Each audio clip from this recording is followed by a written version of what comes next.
Right. Kia ora whānau. Welcome along to this evening. I have an amazing bunch of ladies beside me today, some beautiful, strong wahine from actually one end of the country, literally to the other. I think we've got together three just outstanding people to come and have a chat this evening, talk about their journey and where they are at the moment, and make this, kind of a really hope-filled evening for us all. So I'm going to quickly just introduce each of the ladies, and then they're going to do their own introduction before we kind of start talking too much. So we have Liz. Oh, I do apologise, Lisa. We have Lisa, who comes from us from the tippy south down in Invercargill. We also have Andrea, who comes to us from the other extreme end, right up by 90 Mile Beach. And we have the most amazing Roz, who comes to us beaming in from Auckland. So, ladies, I'm going to give you the opportunity to give us a really quick introduction. Lisa, I'm going to start with you purely and simply because you're the first one that happens to be on my screen. Okay. Okay. My name's Lisa. I'm 50. How old am I? Gosh, I'm 55. I am a hairdresser as well as a personal trainer, which is kind of more my side hustle. And I've been, my husband's Dean. We have our young boy at home. We've got 3 boys. The other 2 have moved out and gone on to live their lives. And yeah, we've just gotten ourselves a new puppy a couple of weeks ago, which is pretty cool. We've got a cat. Yeah. Do I talk about when I got diagnosed with bowel cancer, Victoria, or will I just open it up? Yeah, we'll come back to that, Lisa. What sort of dog have you got? He is a 12-week-old chocolate lab. Oh my goodness. He's lovely. Yeah, he's pretty. Gosh. Oh, perfect. Oh my goodness.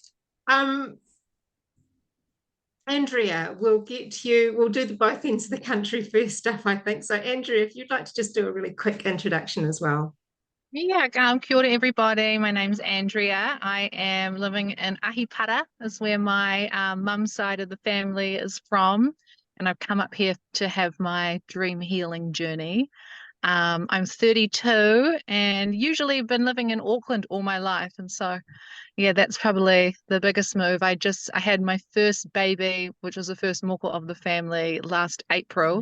So she's nearly 1. It's been such a whirlwind of a year, but my whānau has just given me this time to heal, and they're looking after her and going to bring her up and down so I get some time because she's going so fast, man. And I usually have a dog because he's a brindle staffy. His name's Manu, but because I've just been doing chemo and all of that stuff, one of my good friends and his partner are looking after him, so he's in good hands. Speaking of dogs, yeah. Oh, awesome. Oh, amazing. Oh, thanks so much. And Roz, please give yourself as much time as you need to introduce yourself as well.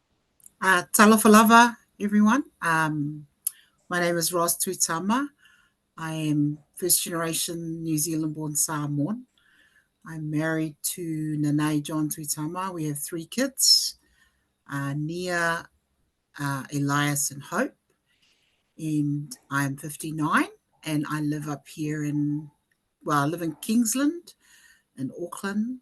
And it's really lovely to meet you, Lisa and Andrea, so that we can, tala noa o korero about our lived experiences and hopefully share some insight about, our different journeys, that even though it is, the same diagnosis, but we come from different parts of culture, also parts of the motu as well. And so I hope that those who would be listening today or tonight or later on, what we might share will hopefully bring shed some light on this whole diagnosis and give hope and support each other, the thank you again for the opportunity, Victoria, for us to share our stories. Kia ora nō reira. Oh, beautiful. Thanks, Ros. Yeah, no, it's my privilege. And just so that everybody's aware, I'm Victoria. I'm the nurse support with Bowel Cancer New Zealand. And I too have a dog. She's a border collie cross with a Labrador, so a rather intelligent garbage disposal unit. And I have 2 grown children and 3 of the most beautiful grandchildren you could imagine. So yeah, I'm very blessed to do what I do, and I'm very blessed to have an amazing family and whānau around me as well. So, okay, Lisa, jumping back, can you give us your road, what took you to diagnosis, what took you to, how did you find out, what was your road that led to your part of the story? Yeah, so it's funny because, you know, you remember everything. Well, I think I do. I guess most people would. I finished work on a sad day and I thought, you know, I do bodybuilding as a sport. And I started that in 2017 and I love it. Anyway, I thought, right, I'll finish work and go to the gym. Before I left work, I went to the toilet and I thought, oh my gosh. And I thought, what was that? And I passed this big blood clot. And I looked at the paper and I thought, okay, that's not good. And my father had actually passed away from bowel cancer. And I thought, oh, I think I better go and, you know, make an appointment with the doctor. And so I rang on Monday and I pretty much got an appointment with him fairly straight away. And he actually was interesting because during that appointment, he had his own, I think, issue with, you know, down in Southland here, there's quite a high incidence of bowel cancer. No one seems to know why. But yeah, caught up in the politics of, he's like, you know, so-and-so not going to be able to see you because sounds like because you're still training that you probably don't have anemia. How's your energy? And my energy's fine. That was the only thing, was that big blood clot. But there was something else too, with being aware of what weight that I am on season, off season. You know, I'd said to my husband, I'm about 3 kilos under than what I would be, you know, normally when I'm in my normal body composition. And I thought, yeah, that's a bit different. But my doctor said, we need to investigate this. I just think that this needs to be investigated. So he found a way to get me, I don't know what he did, but I got an appointment within like 3 weeks for a colonoscopy, which, you know, and it's amazing because, you know, I feel when I hear of other people, you know, that are struggling to even get their foot in the door, or, you know, I just, you know, I got a really, really onto it GP. Anyway, so I remember, you know, doing the prep, rocking up for the appointment. And interestingly, you know, I mean, like it's all, yes, I don't think that there should be any age screening at all for bowel cancer. But the surgeon, before she was about to do the procedure, she said, oh, and I thought this stayed with me. She said, it's not going to be the obvious. It won't be cancer because you're too young. And I was 51. No, actually, yes, was I 51? Yeah, I think I was 51 at the time. And I'm like, oh, okay. Yeah. And so as it turned out, she found a grade 4 polyp and another grade 3, and then the main tumor, which was in the sigmoid part of the colon. And yeah, and I was awake for the whole procedure. Like I just, yeah, had nurses pushing on my belly because I'm quite small, like I'm quite a small frame. And I thought, whoa, this is pretty intense. And, you know, just to get the scope around where it needed to go. And I thought it was actually quite fascinating. I didn't really know what I was looking at, but I thought, oh, what's that? That looks like a mushroom. Oh, I wonder what that is. And when she found the main tumor, and she said, can you see what I'm looking at, Lisa? And I said, yeah, what's that? She said, I think that's cancer. And I'm like, oh, okay. And it was just all a bit surreal from there on. And it was just kind of matter of fact. And, you know, it finished up, and before I knew it, I was back in recovery, and me and hubby got taken into a small room. Oh, this is Kim. She's a colorectal nurse. this is so-and-so, and they started talking about, okay, this has happened, we might need to investigate a little bit further, your children, talk about Lynch syndrome and all of that kind of stuff. And it was a bit, whoa, what's happening here? And because I'd had polyps cut out, they said, don't go to the gym for about a week because, lifting weights does increase your blood pressure and everything. So I, did everything to the T, but it was all a bit like wicked. We got in the truck to leave and we looked at each other and like, whoa, far out, it's cancer. Wow. So it hadn't quite sort of set in until probably the next day. And and it just kind of, it's amazing really. You notice things so much more, like it sounds really weird, but the grass is thicker and it looks fabulous, and the tree behind me, you really notice things, and then the next minute you're on your knees crying your guts out. So so that was my, going with it, my interpretation of my feelings towards it at that point in time. And when I got the results, from when they tested the polyps, and I was actually in the gym, I was mid-set, and the colorectal nurse rang and she said, yeah, it's a grade 4, just ringing you to do the the official, you do have cancer. I'm like, oh, okay, thanks. And I think I just carried on with the set, and I was like, just sort of shelving it in the back, it was just put in the back. And then then I had the surgery again. It wasn't that long, it was only like 3 weeks later. And they thought we might have to take up quite a bit of Colin. We're going to have to size you up measure you up for a bag and all that sort of stuff. And I'm like, oh, okay. And I just went along with it because I didn't know what else to expect. I just thought, just go along with that. I had the surgery. Initially I thought maybe I can get away with laparoscopic, but it was like, open all the way down. It was, horrible surgery, awful. Puffed up, looked like, bowels don't like to be touched, sulked, super tight. It was just awful. I've never been in so much pain. And then come back with a lymph node that was positive. So recovered from the surgery and started with the chemotherapy. And that was on the Wednesday when I had the IV. By Sunday, I started getting chest pains. And by Monday, I'd had a heart attack. Wow. And then Tuesday, I had another heart attack.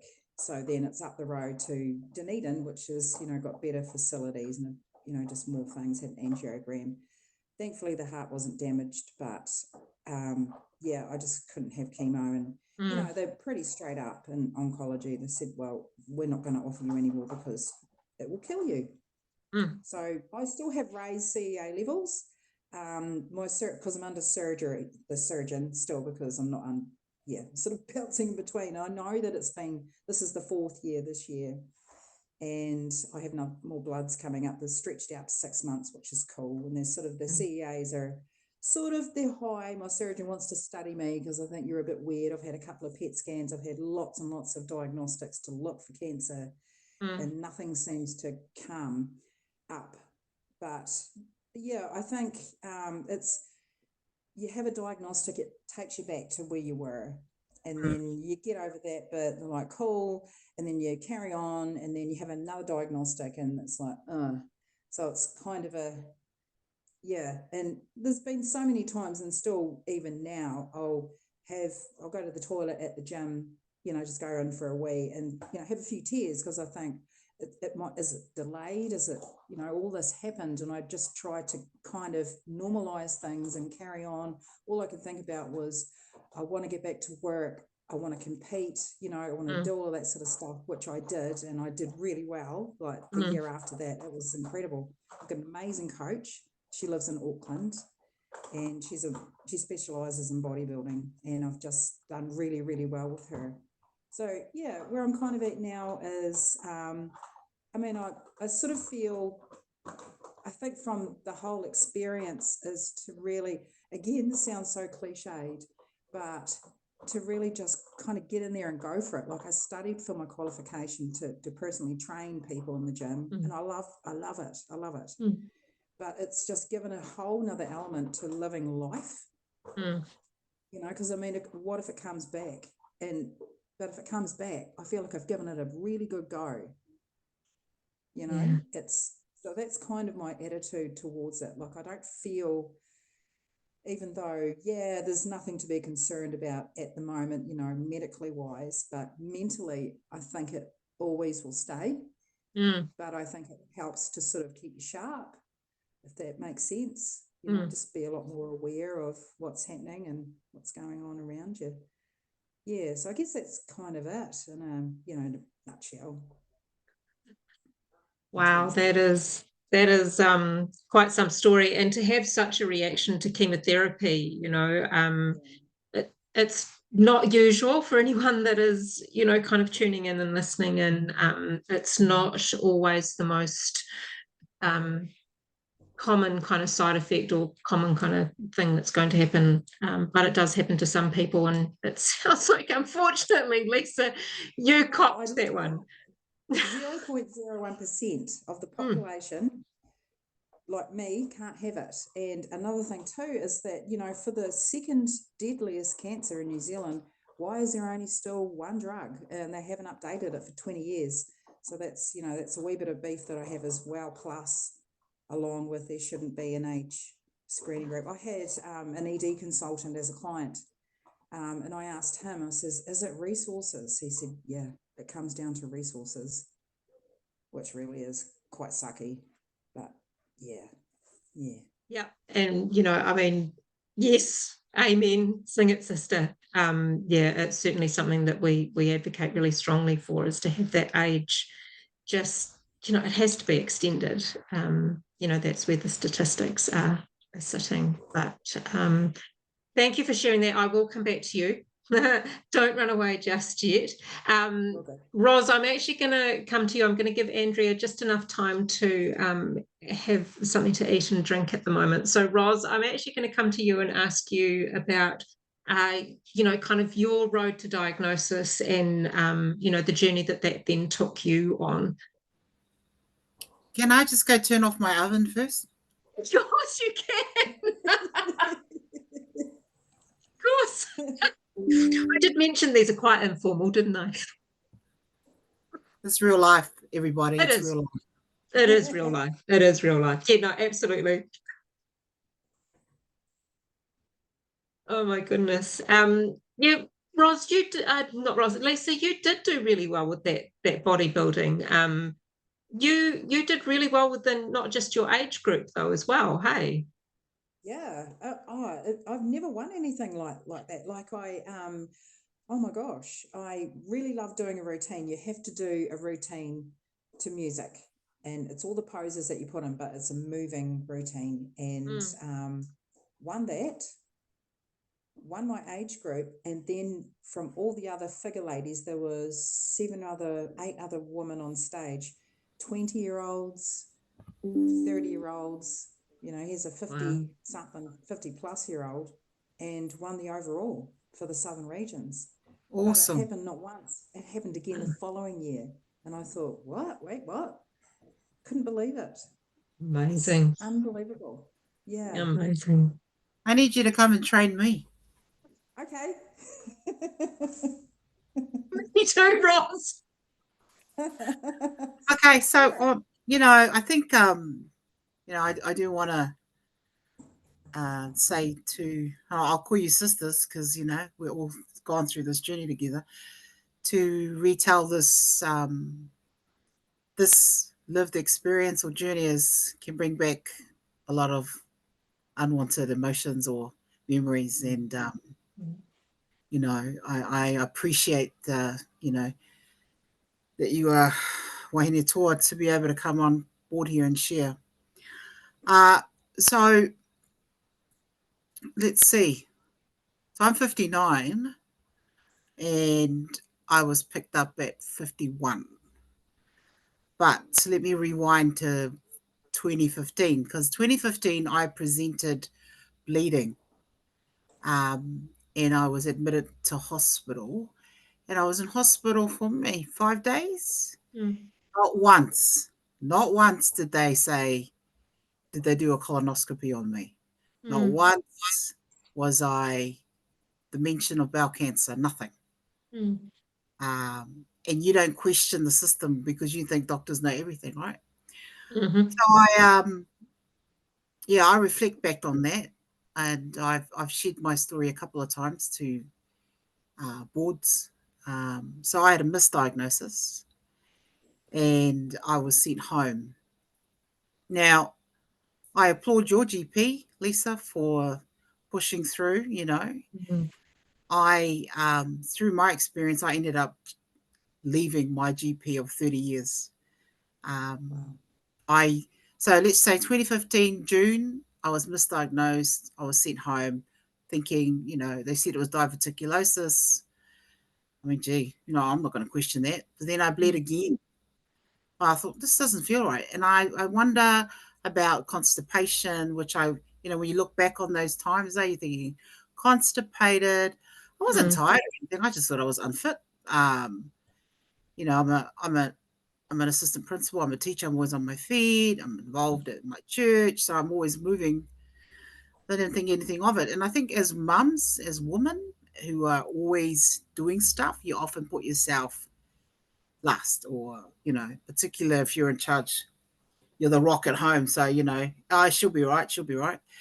So when I bled again, then my doctor said, "Oh, we better book you a colonoscopy." So we're talking June 2015. I think I go back to see my doctor maybe the beginning of the year Mm. in 2016. And I think I was like unsure. I think, oh, I'll go to the doctor. He said, oh, no, it's just let me know if it happens again. So, you don't know what you don't know. Mm. But I definitely felt this is not right in terms of constipation. Mm. Right. And so, cut long story short, I finally got my appointment literally at the end of 2016 in December. Gosh. Yeah. Wow. Yeah. December. And for me, I don't know what a colonoscopy is. When they sent me all the stuff to drink, and Mm. oh my gosh, it was gross. So anyway, my husband Oh, and I I, hated doing that. It's so gross. it's It's gross. like, I It's can't gross. do this. It's like, so picture this. So me and my husband running our family camp. This is the family camp. John's the oldest, I'm the oldest, and we're running family camp. So all our whānau are there. But Mm. nobody knows that I'm about to go off. And now everyone's going to know now because this is going, wow, you're going to share the same, Victoria. But nobody knows that I'm about to go off to this appointment. So we're only up at Shakespeare Bay. So, all the kids are there. And so I said, so they ring me up and said, oh, you have to do your appointment. What do? I say, nah, I'm at my family camp. I can't. I've got There's something inside of me, and I'll say, Holy Spirit, you better go to this appointment. Mm. So I said, okay, yeah, I'll be there. So then I had to work my schedule around the camp and said to Mm. John, just tell them we're going into town, but don't tell them why we're going. So we go in and rock up to the place. I drank, I don't know, copious amounts of that liquid, which is the grossest thing in the world. Mm. Go in. Like you, Lisa, I'm awake. And I'm joking around with the doctor, as I do, lying on my side, watching the things. Joke. No, after that, he stopped stroking. And he goes, who did you come with? I said, my husband. He goes, okay, we need to talk. I'm like, okay. So I ring John, come back, basically sit down, and then he tells us, in no uncertain terms, it's cancer. Now, I'm like you, surreal. I felt like I was in a movie. Everything went slow motion. I said, sorry, what? So then there is that shock, when you were given that news. I said, nah, don't lie. This is not real. Not me. Not me, And so I got too much life, all of that. So John and I like staring at each other, and then we got to go back to camp. Oh my gosh. And all my kids are there, right? Everyone's there. So we go. So and when I look back on it, I'm thinking, flip, it was pretty bad what they found. Mm. So anyway, we go back to camp. We couldn't tell a soul because I didn't want to. My kids were there, so when we talk about us three around the table here who are diagnosed, mate, it affects everyone in your whānau, your children, your husband, you name it. Everybody is affected by this diagnosis. So we had to recollect, reset ourselves, and I had to come back. And then next minute, it was like this flipping conveyor belt of appointments for Africa. So here we get in there, and then they say it's stage 4, and I'm like, stage 4 out of stage 4 out of, I asked the same thing. I was like, how many stages are there? Yeah, exactly. Hey, and so that was December. I'm in by February. I don't get into hospital till February. Wow. For the surgery, and then it was, so they cut out 30% of my bowel. And then the questions around, has anyone in your whānau had cancer? I went, no. I asked my mom. She goes, oh, her brother had passed away, and I think it was stomach. And because I'm the oldest of 9, they said to me, you need to get all my siblings checked. And so all my siblings were checked. And then my younger sister, who was 46 at the time, they found a tuber. Yeah, wow. Yeah. So imagine if I never did anything. Imagine. I would be, as Pacifica Māori, one of those stats, right? So therein began my journey around this whole bowel cancer at the time. And, going through it and reflecting, when I think back then, it was appointments, it was surgeries, and then, so I'd had my bowel, 30% of my bowel removed, and then my liver as well removed, parts of it removed. And then between 2017 and 2018, and then I had chemo, sorry. So I wanted to research it about, because you're just like, oh my gosh, what am I going to do? Do I really want to do that treatment? And because I'm Samoan, you also have your own cultural practices, eh? Yeah. And another part of my life is that I'm a woman of faith, so I've got faith in my journey as well. So that gets me through. And so I'm looking at the options. And so I had the surgery, and the first thing they say is, you need to have chemo. I went, I don't want chemo. Let me find out some alternative ways.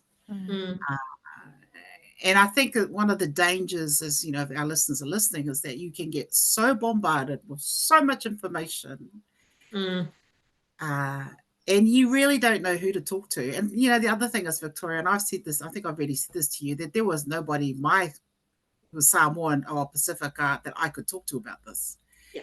And, God bless the Cancer Society. It was fantastic. They had programs, and, but I was looking for support around a cultural support. Yeah. And I look at that space now, and they don't have enough resources. Like with Māori, there's not enough. Right? So I made it a point to make a change in that. So I started my own little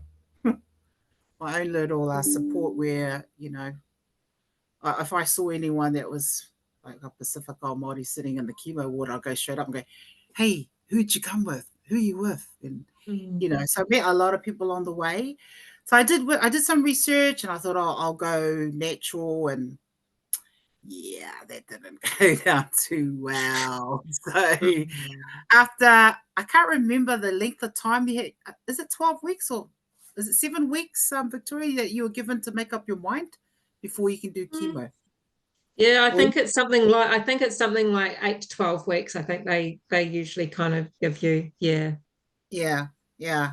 So I think it's like, for me, it was in that space where I took control of my own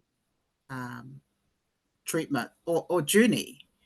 If I didn't understand anything, I'd say to my wonderful clinicians, could you stop?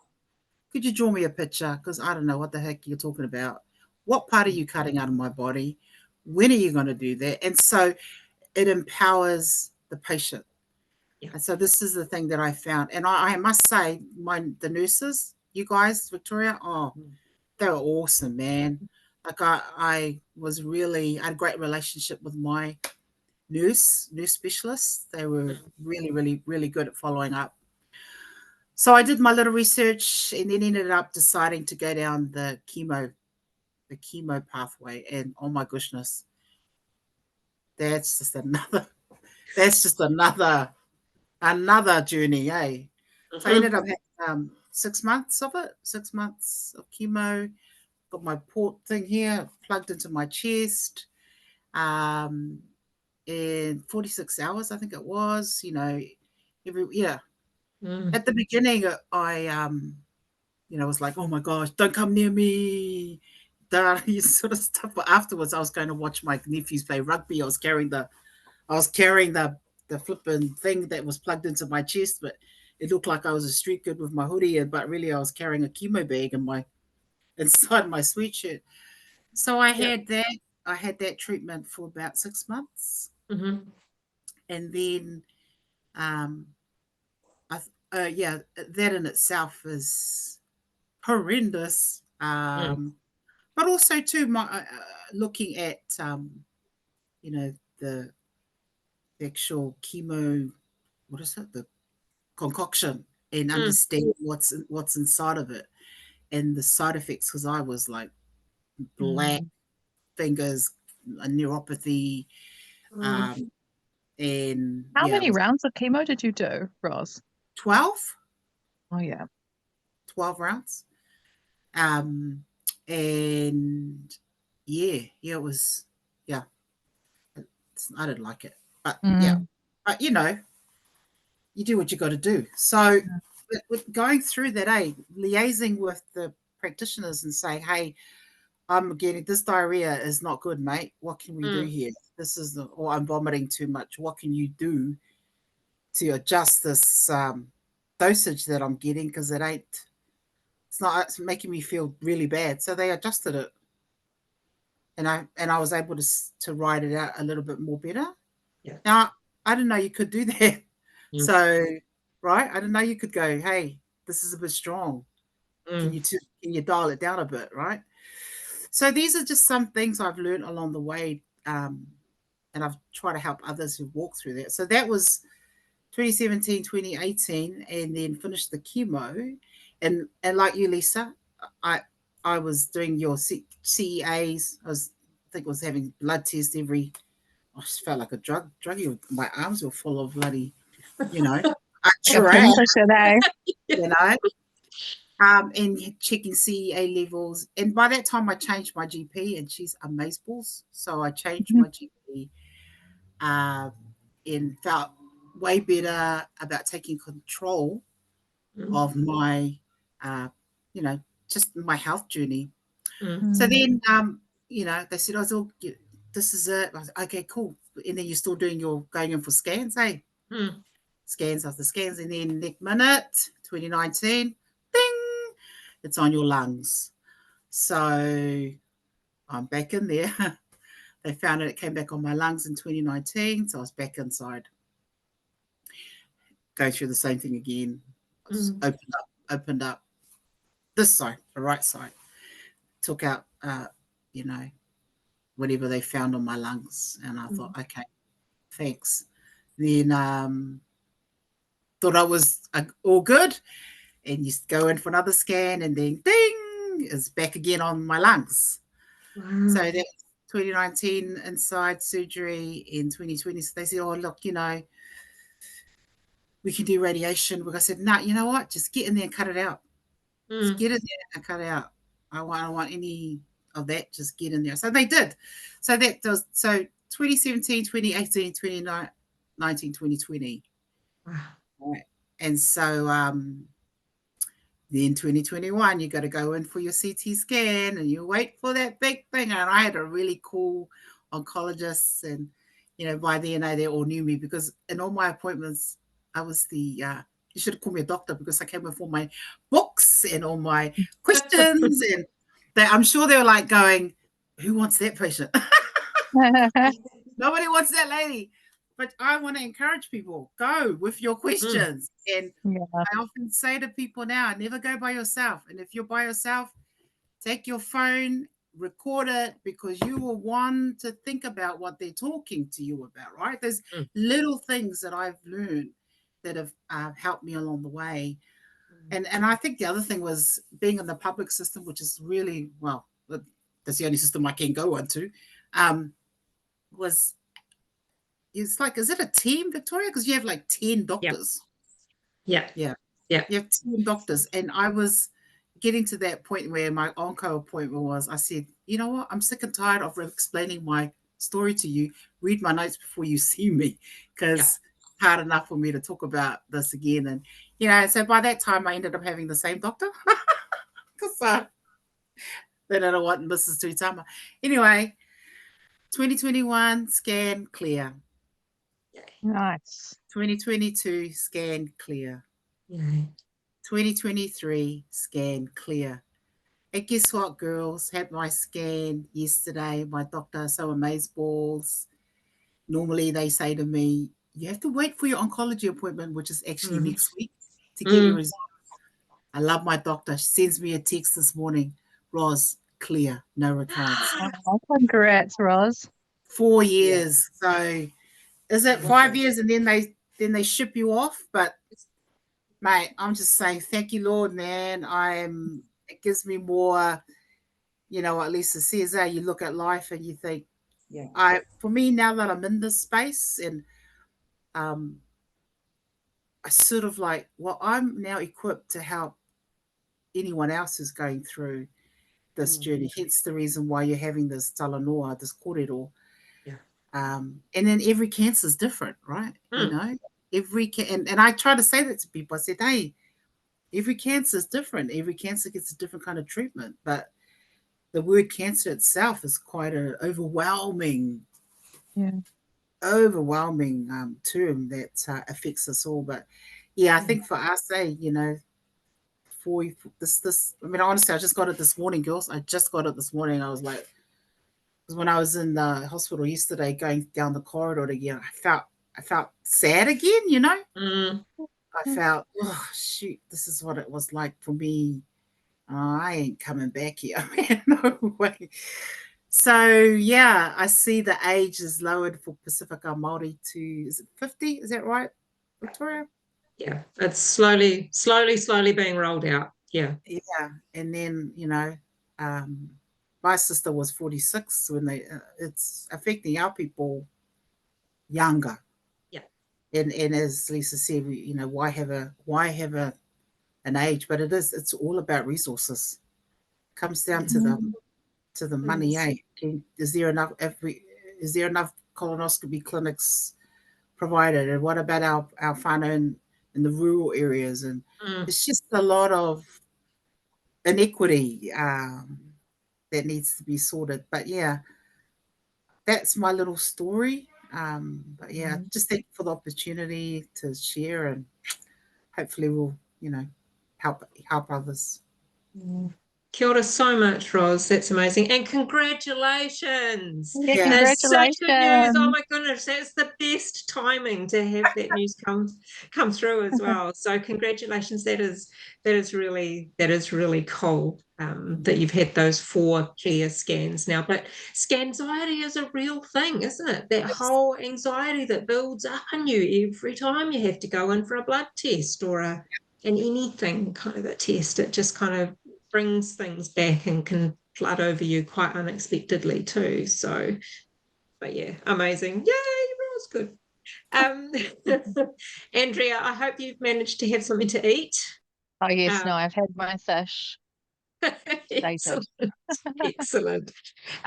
So look, the stage is now all yours, and I think yours is another incredibly important story to be telling because you're still in the middle of yours. So yeah, look, I will leave it for you to tell your road. Thank you, Victoria, and again, thanks for providing this space. This is really nice, and it's really nice just hearing Roz and Lisa, your guys' stories. Yeah, so mine started, well, so I fell pregnant and I had my first baby and I had her in April last year. Um, and she's the first moko of the family. And so all my family, we moved back to my homestead in Grey Lynn. Like my two sisters came back. So we were all there with mum and dad, and my nana came down because it's like the first moko. And so had a really nice home birth, water birth. And that was really cool. And so I just had my baby, which was a first for my body and everything. And so I was having, when I look back at it, I was having pretty like obvious symptoms, but because I just had my baby, I thought it was because of that. I thought it was like the blood in the stool. Oh, I must have hemorrhoids from pushing so hard, or like, but also I was in the thick of like, oh my, like I was so overwhelmed. Now I'm a mum, you know, my head was not with me at all. Like I just fully abandoned self for this baby, and I was in that mode. I didn't realize how overwhelmed I actually was at the time. And so when she was about 4 months, I noticed I was like, oh, like my tummy hadn't, like, it was a bit firm where my liver was. And then when I was at about 4 months in, that's when I was having more sort of obvious symptoms. And I was like, something's not right in me. That was like the first time I was just really trying to center myself in my body. And I was like, something's not right. And I said a prayer and I was like, just help me know to get my body back and fit, like let me know what I need to do, sort of thing. Yeah. And then the next night I got really bad nerve pain in my neck and my shoulder to the point where I moved my head, it would just, and if I took a deep breath in, it would just like all of these shooting pains would come in behind my ribs. And I was like, okay, what's going on? Now I know that to be referred pain because there's no nerves in the liver. And so my dad was like, oh no, you need to go. Like there's something wrong internally if it's hurting when you breathe and your ribs are touching. And by now my tummy was like around where the liver was in my stomach. It was so firm and it was sticking out and it was such an odd shape. I was like, nah, this isn't my natural. There's something up here. I was also waking up in the middle of the night just fully drenched in sweat. Like I had to change the sheets every day, and my whole pillow, like my actual pillow, was soaked through with sweat. Wow. And I was just like, what is going on here? So those were sort of the main symptoms. Obviously, I was really tired, but I was a new mum, so I was like, oh, this is how, but I was like, they don't tell me I was going to be this tired. And so I went to the GP and she felt my tummy and she was like, oh, we'll do some blood tests on your liver. And then she called me and she was like, I'll come in again. So I came in. She was like, there's abnormalities in your liver. I've booked in an emergency CT scan and emergency surgical team. And I was like, oh, what? Like, I was just kind of like, okay, just, don't freak out until I know what's up, sort of thing. Yeah. And then went for my CT scan at the hospital. And when that was done, I remember asking one of the nurses, they're like, oh, when will I get my results back? Do you know? And she was like, oh, it'll be like a week or two, because it's got to go through heaps of people and back to your GP. And I was like, okay. And then when I was driving home, my GP called me and he was like, oh, I can't tell you this while you're driving, so you should come in tomorrow morning. And I was like, okay, so this must be serious. So that gave me like quite a bit of anxiety because I was like, he got into it straight away, and the chick said it was going to be a week. Didn't want to tell me because I was driving. Yeah, and then I went to my GP the next morning with my dad and my little sister. And it wasn't my usual GP. My GP, she's so lovely, and she's the GP for my whole family. But she was away in China visiting family. And so it was this other guy who I have like no sort of personal rapport with, and it was so awkward. He was just like, oh yeah, so I heard you had a baby, and oh yeah, how's that going? And I was like telling him, bubbly, and then he was like, oh yeah, so we found some cancer. I was like, oh my gosh. Yeah. He was like, oh yeah, so we found some cancer. And I was like, oh, okay. And he was like, yeah, it looks like it's cold. It started in your bowels. And And he didn't really say sort of what stage or anything. He was like still waiting on the people who are analyzing your scan results to come back with the full sort of diagnosis and what they think. But yeah, there's cancer there. And I was like, okay. And then that was just so awkward. Like I didn't cry or anything. I was just more in shock, like just disbelief, like, hey, you know, like you guys. And then yeah, I went back to the car and man, I think like the hardest, or not the hardest, but one of the hardest parts for me is like you said, Roz, you know, how your whole family goes through it and just seeing how it affects them. And I'm still, you know, kind of in my own state about it, but not as emotional. But when I see them being emotional and sad and just going through it in their own way, that's sort of when I would get most emotional. But yeah, so Dad was just like, I remember telling him and Claire in the car, and Claire started crying, and Dad was just like, oh bugger. Like I've only ever seen Dad cry at his mother's funeral, but yeah, when we got home, he just stayed in the car and he just had his cry there, and I was like, oh man. Yeah, and so from then on, they were pretty much like, okay, I went into the hospital that same day. So the GP appointment was in the morning. Appointment with the person who's gone over the scan was that afternoon. And went in there and they were like, you've got metastatic stage 4 bowel cancer. And so it had spread to my liver and my lungs and my lymph nodes. And I was just like, whoa, but that explained the liver. And they were like, there are so many lesions in your liver, like we can't do surgery. Like that was and the lesions were blocking like my liver ducts. So it wasn't draining properly. And that's why it had like, was extra big. And so that was their main concern. They were like, the amount of lesions in the liver, we might have to put a stent in, but like where your cancer's at, like we want to do chemo like right now. Like they were like, they gave me 2 weeks. Like they were like, otherwise you won't last more than 2 weeks. And so that was so overwhelming. And like I was with my mum and dad, and my mum just sort of broke down. I was still sort of in shock. Like I hadn't cried or anything. Like I was just sort of, you know, taking it all in.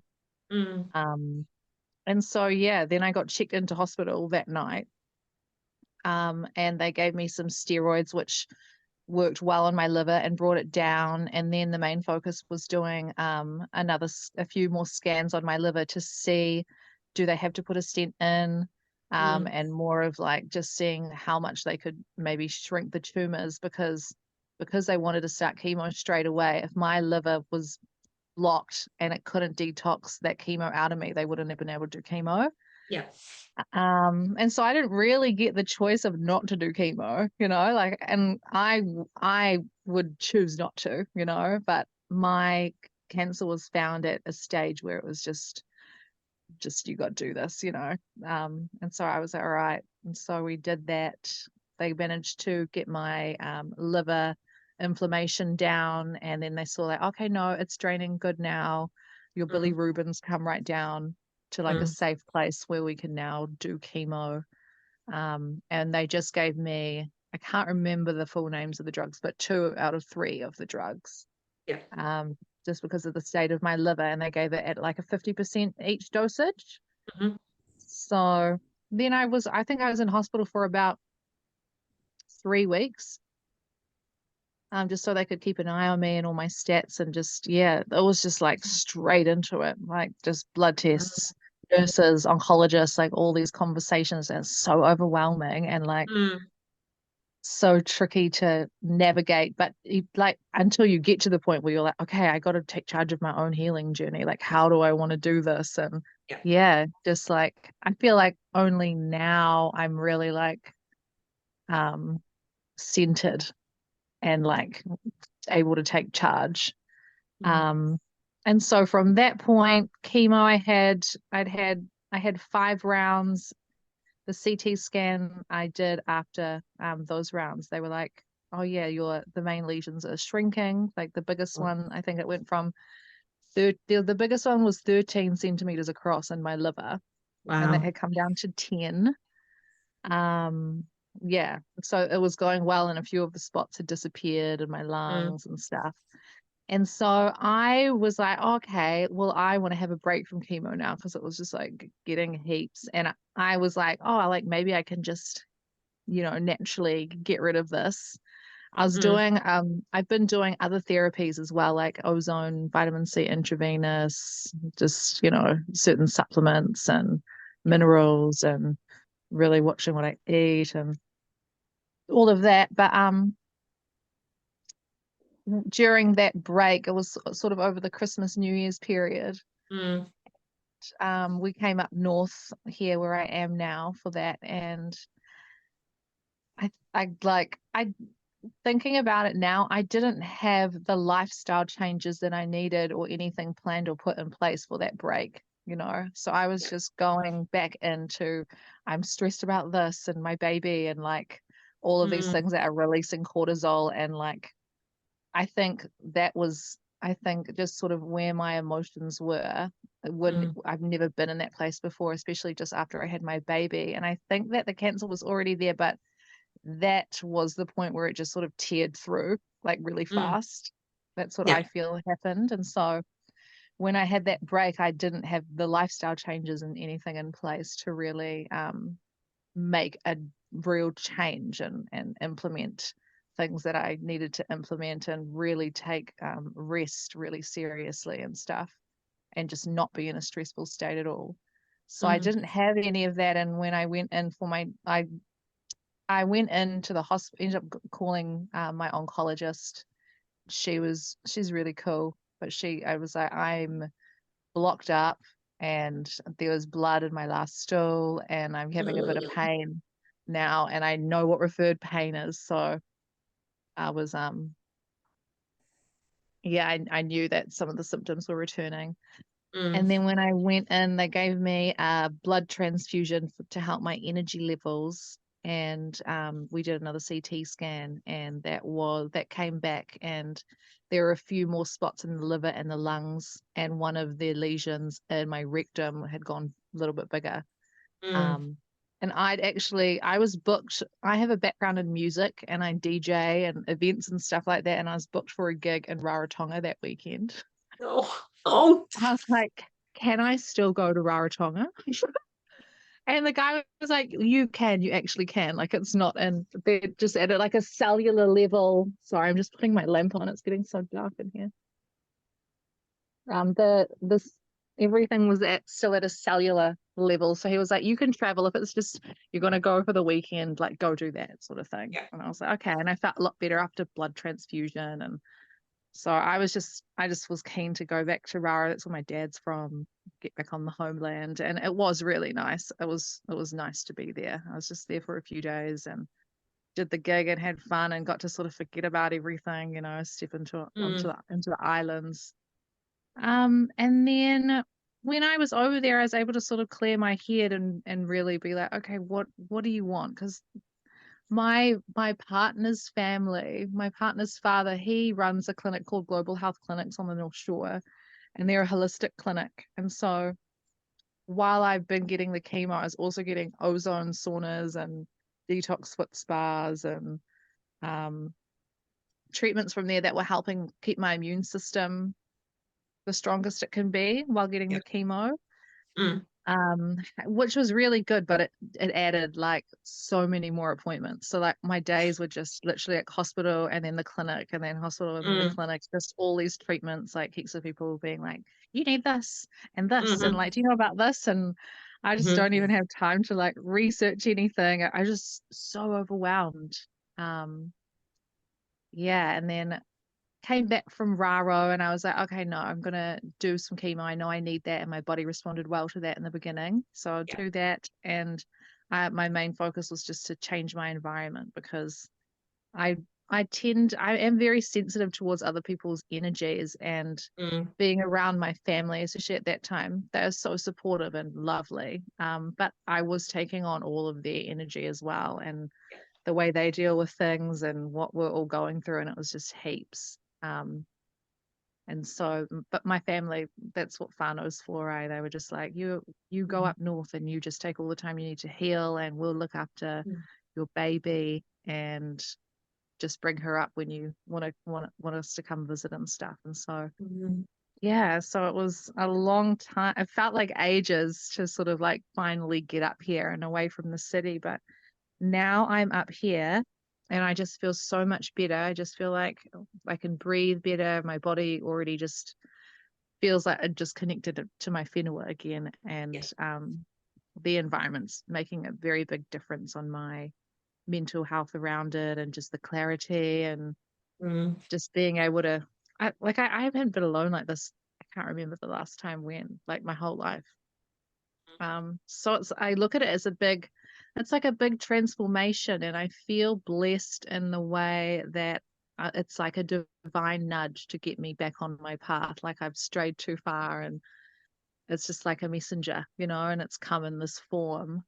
But I know if I can transmute that, and which I know that I can, and I have a deep-seated belief that this is just sort of like a stepping stone into my actual purpose, and I'll come out stronger, and I'll be able to actually probably be the strongest I've ever been in my life and healthiest. And I feel so blessed that it's sort of happened, because I'm 32. I just turned 32 just before I found out. Wow. And I feel glad in the way that a lot of perspective now that has changed me in life, like, whoa, I'm so grateful. And I feel like these realizations come to people a lot later in life, and I feel lucky to have them now in the beginning of my mother journey and starting my own family. And I think it's good values to sort of build my life upon. I feel really positive about everything. I'm not scared. I'm just like, it kind of feels in certain ways like my life is just really beginning now, sort of forced this change that I wanted to happen for a long time, but life has just been lifing. But yeah, so now we call the batch, it's painted pink, we call her the Pink Palace. And I just sit in the sunroom. My nana gave me her rocking chair to bring up. So I sit there and I drink tea and I read and I research I've done a lot of research on the actual immune system, and found out really just connections between bacteria that's stored in the colon and how that becomes imbalanced, and how trauma can be stored in the body and affect your digestion and like hold all these toxins in, and the microbiome. It's like real fascinating. So that's also been exciting for me, and it's been cool to have that time. Like I can't do this with my family around, or I got my baby there. So I'm really grateful that I have this time that I can just fully focus on healing that will set me up for the rest of my life, because people just think they can't take this time, but it's really necessary. It's like a necessary reset. But yeah, so that's sort of where I'm at. I'm on in a good place with it now, but there are definitely low points I've had, and where emotions have come and fears like got the better of me. But I think since changing my environment, especially, I just feel like empowered by that, and doing things that make me feel independent, and just like, I'm in charge of my healing journey. And I know that the perfect healing journey for me exists. I just need to get out of my own way to like know what that is and hear it, But yeah. Wow, really inspiring. And like I say, I mean, you're in the middle of all of this still at the moment. And so I think all three of you are made. I'm just, oh my goodness, there's so many words inside of me that just want to blurt out. But I think all of you have mentioned that kind of taking back control in the way that you needed to take back some control.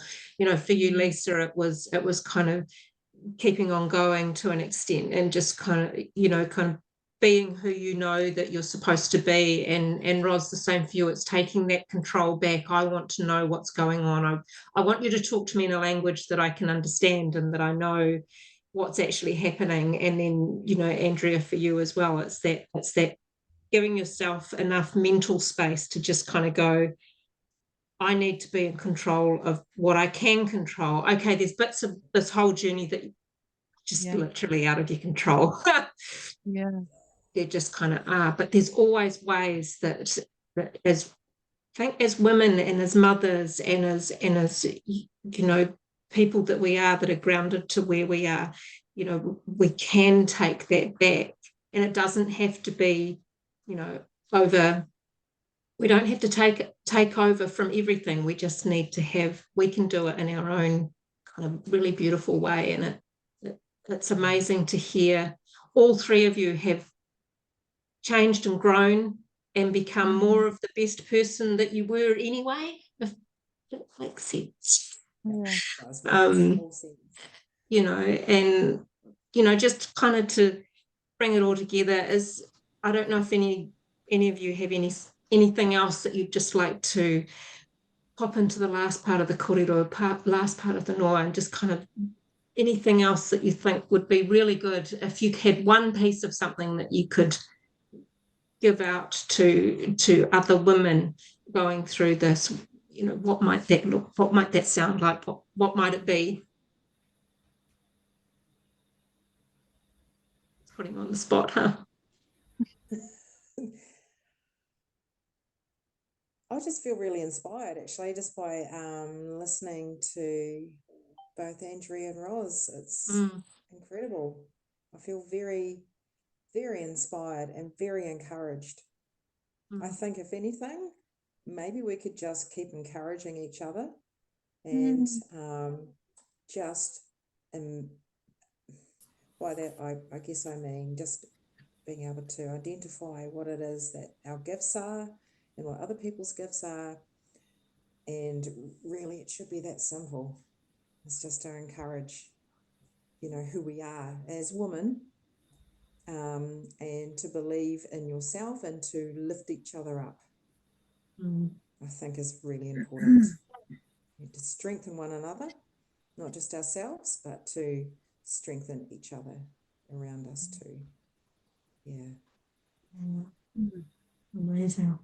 Well said. Well said. Oh, I agree with Lisa.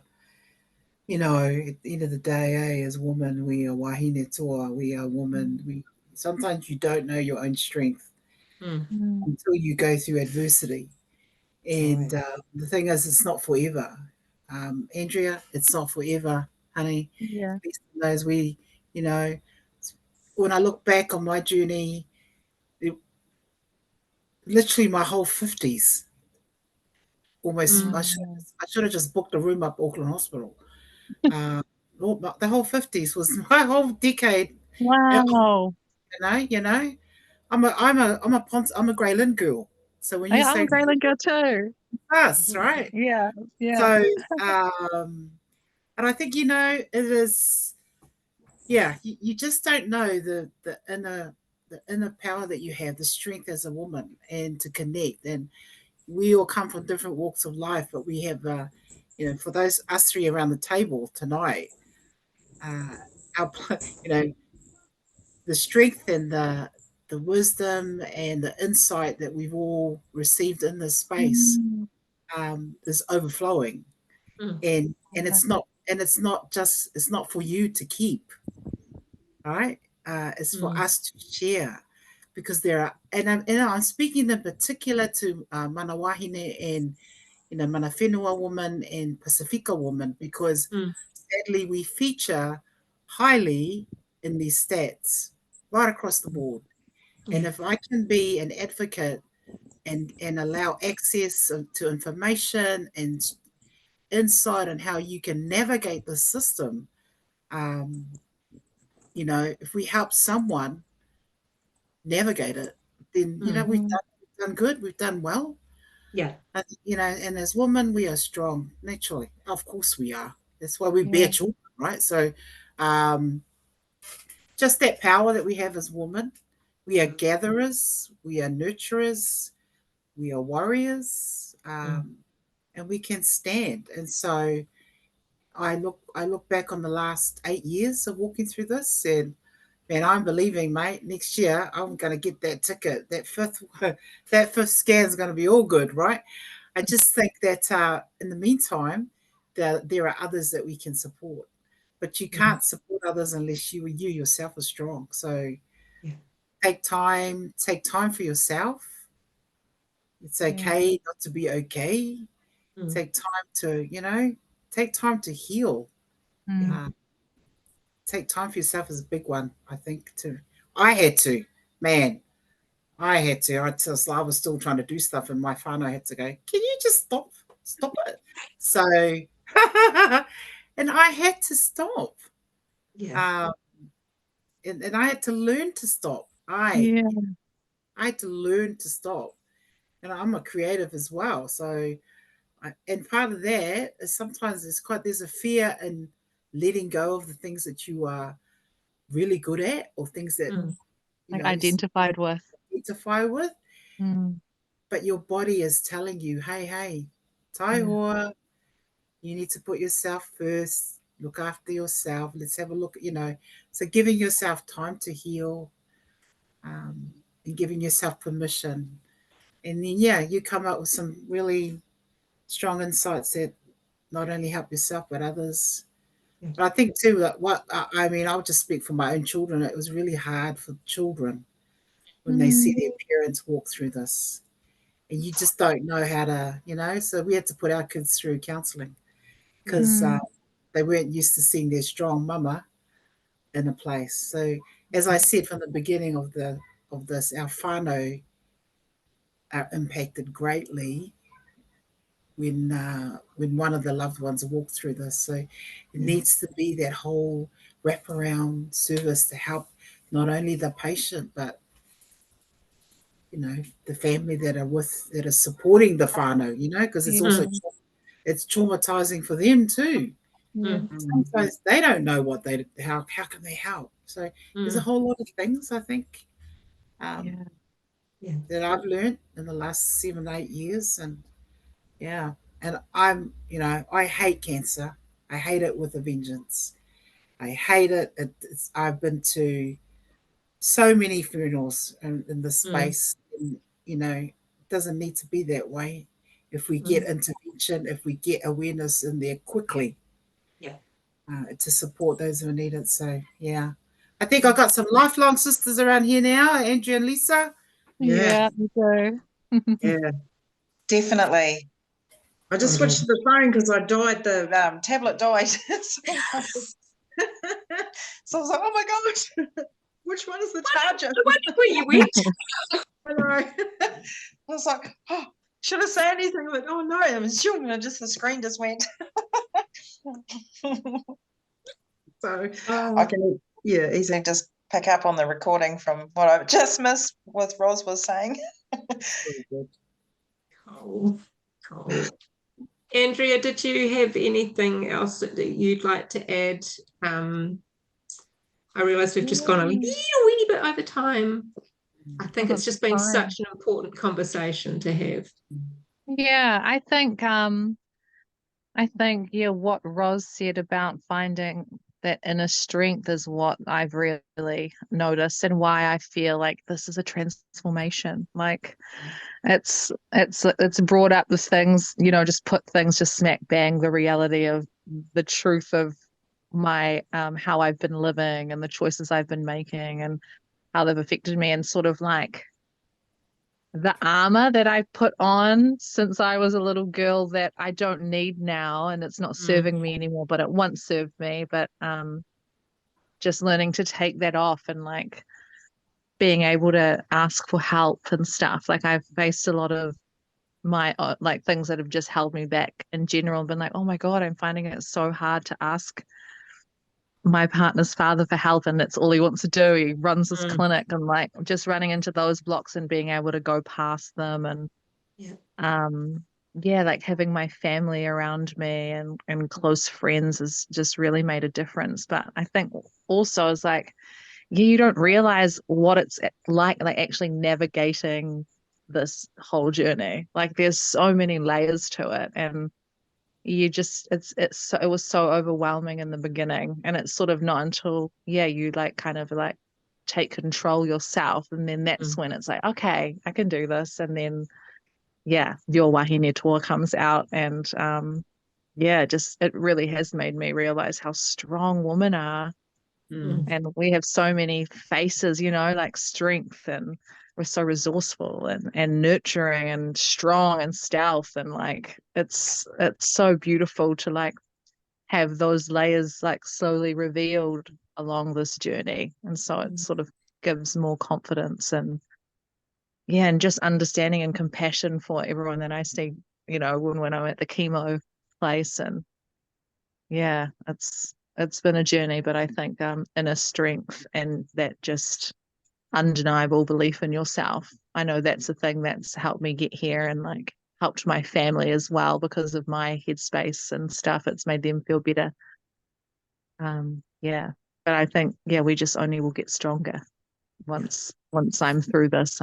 I know that's going to happen, and I'm excited to be like the best mum I can be, and to really put my whānau into perspective. Like, yeah, that's who has your back for life. Like, yeah, yeah. But it's really inspiring just hearing Lisa and Roz, your guys' stories, and just knowing like, oh yeah, like the strength you guys had in your family situations, and you guys are sitting here now and look so happy and healthy, and it's real beautiful for me to see. Amazing. Ladies, thank you. Just from the bottom of my heart, thank you so much for your generosity, your openness, and just the most beautiful people that you are. So thank you very much. I'm going to stop recording now, and then we can just kind of close off. Kia ora. Kia ora. Kia ora. Kia ora.